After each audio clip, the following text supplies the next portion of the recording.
ಉಡುಪಿ ಜಿಲ್ಲೆಯಲ್ಲಿ ಸದ್ಯ ನಿರೀಕ್ಷೆಯಂತೆ ಮುಂಗಾರು ಮಳೆ ಬಂದಿಲ್ಲ. ಬಿತ್ತನೆಗೆ ಸಿದ್ಧತೆ ಮಾಡಿಕೊಂಡಂತ ರೈತರು ಭೂಮಿಯನ್ನ ಹದಗೊಳಿಸಿ ಮಳೆಗಾಗಿ ಕಾಯ್ತಾ ಇದ್ದಾರೆ. ಜೊತೆಗೆ ಮಳೆ ನಿರೀಕ್ಷೆಯ ಆಸೆ ಇಟ್ಕೊಂಡು ಕೃಷಿ ಕಾಯಕವನ್ನ ಈಗ ಆರಂಭಿಸಿದ್ದಾರೆ.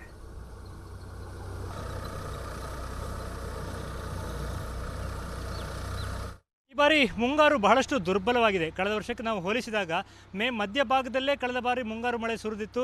ಕೃಷಿ ಆರಂಭ ಮಾಡುವ ಮುಂಚೆನೇ ಬೆಳೆದಂಥ ಮಳೆಯಿಂದ ಸಾಕಷ್ಟು ಸಮಸ್ಯೆ ಆಗಿತ್ತು. ಅದು ಒಂದು ರೀತಿಯ ಸಮಸ್ಯೆ. ಆದರೆ ಈ ಬಾರಿ ಮುಂಗಾರು ದುರ್ಬಲ ಆದ ಪರಿಣಾಮ ರೈತರು ಸಾಕಷ್ಟು ರಿಸ್ಕ್ ತೆಗೆದುಕೊಂಡು ಕೃಷಿ ಚಟುವಟಿಕೆಯನ್ನು ಶುರು ಮಾಡಿದ್ದಾರೆ. ಕೇರಳದಲ್ಲಿ ಮೇ ಅಂತ್ಯಭಾಗದಲ್ಲಿ ಮುಂಗಾರು ಬರುತ್ತೆ. ಆ ನಂತರದ 4-5 ದಿನಗಳಲ್ಲಿ ಕರಾವಳಿ ಭಾಗಕ್ಕೂ ಕೂಡ ಮುಂಗಾರು ಅಪ್ಪಳಿಸಬಹುದು ಅನ್ನುವಂಥ ನಿರೀಕ್ಷೆ ಇತ್ತು. ಅದಕ್ಕೆ ಪೂರಕವಾದ ಕೆಲವೊಂದು ವಾತಾವರಣದಲ್ಲಿ ಬದಲಾವಣೆಗಳು ಕೂಡ ಕಂಡುಬಂತು.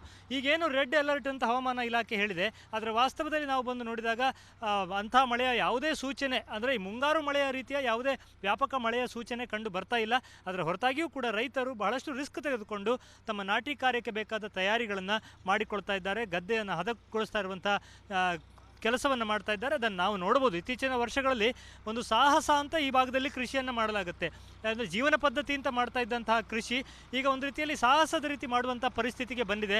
ಕಾರ್ಮಿಕರು ಕೂಡ ಸಿಗ್ತಾ ಇಲ್ಲ. ಹೆಚ್ಚು ಕಮ್ಮಿ ಉತ್ತರ ಭಾರತದಿಂದಲೇ ಕಾರ್ಮಿಕರನ್ನು ಕರೆಸಿಕೊಂಡು ಇಲ್ಲೆಲ್ಲ ಕೆಲಸವನ್ನು ಮಾಡುವಂಥದ್ದು. ಸೊ ಅಂಥ ಸಂದರ್ಭದಲ್ಲಿ ಮುಂಗಾರಿನ ಕಣ್ಣ ಮುಚ್ಚಾಲೆ ಇದೇ ರೀತಿ ನಡೆದರೆ, ಈಗಾಗಲೇ ಹವಾಮಾನ ಇಲಾಖೆ ಹೇಳಿದೆ ಈ ಬಾರಿ ಮುಂಗಾರು ದುರ್ಬಲ ಆಗಿದೆ ಅನ್ನುವಂಥದ್ದು ಒಂದು. ಎರಡನೇದು, ವಾಡಿಕೆಗಿಂತ ಕಡಿಮೆ ಮಳೆ ಬರುತ್ತೆ ಅನ್ನುವಂಥ ಸೂಚನೆಯನ್ನು ಕೂಡ ಕೊಟ್ಟಿದೆ.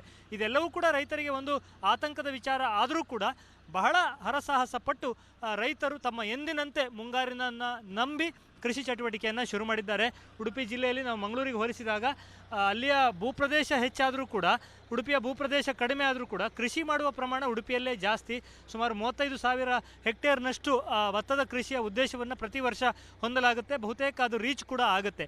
ಸೊ ಆ ಒಂದು ಭರವಸೆಯಲ್ಲಿ ಮುಂಗಾರು ಚೆನ್ನಾಗಿ ಬರಬಹುದು ಅನ್ನುವಂಥ ನಿರೀಕ್ಷೆಯಲ್ಲಿ ಗದ್ದೆಯನ್ನು ಹದ ಮಾಡುವ ಕೆಲಸ ನಡೀತಾ ಇದೆ. ಪ್ರಗತಿಪರ ರೈತರಂಥ ರಿಕೇಶ್ ಅವರು ನಮ್ಮ ಜೊತೆಗಿದ್ದಾರೆ. ಮುಂಗಾರು ಬರುತ್ತೆ ಅಂದರೂ ಬರುವ ಲಕ್ಷಣ ಕಾಣ್ತಾ ಇಲ್ಲ, ಆದರೂ ರಿಸ್ಕ್ ಕೆಲಸ ಶುರು ಮಾಡಿದಿರಿ. ಏನು ಭರವಸೆ ಇದೆ ಅಂತ? ಭರವಸೆ ಈಗ ಮೇ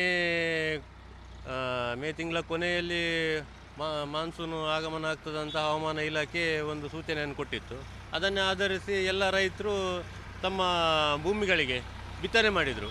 ಆನಂತರ ಆ ಮುಂಗಾರು ಆ ಟೈಮಲ್ಲಿ ಬರಲಿಲ್ಲ. ಅದರಿಂದ ಏನಾಯಿತು, ಬಿತ್ತನೆ ಮಾಡಿದ ಈ ಮೊಳಕೆ ಬಂದ ಬೀಜಗಳೆಲ್ಲ ಈ ಬಿಸಿಲಿಗೆ ಇದಾಯಿತು, ಒಣಗಿ ಹೋಗಿ ಎಷ್ಟೋ ತುಂಬ ಜನರದ್ದು.